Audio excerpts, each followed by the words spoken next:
The hoop where it's delaminated, I wedged this blade in the crack.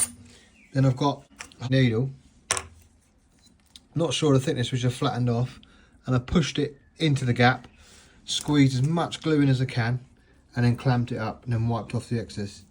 And that should make for a really strong repair. I've done the same here. On the seam here is very, very common. So it's done the same in there. And this one here. So that should be all repaired now. Unfortunately, I broke my bloody needle. So I better get another one on order.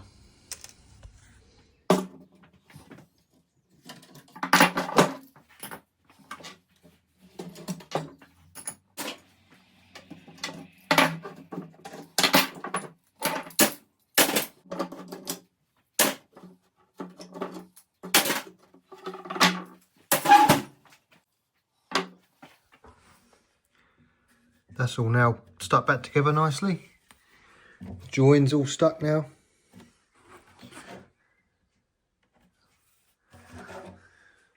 Ready for some paint. The inside of the second kick's clean now. Next step is to clean the outside of it. I've got to be careful here because where you've got the Simon Phillips markings, I want to leave that. Obviously you'll have the mount on here so it won't look so visible, but I think it'd be definitely worth keeping this on there. So I'll clean up around the rest of it and then we'll start putting the hardware on.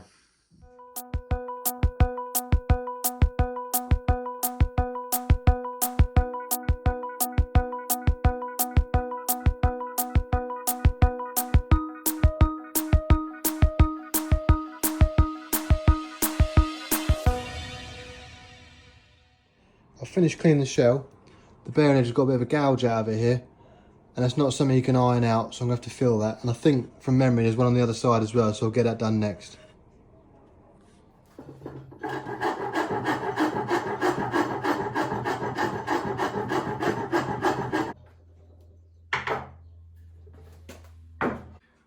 I'll mix this dust in with some glue and just pour it into there and smooth it off.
Two bass drum shells are now finished.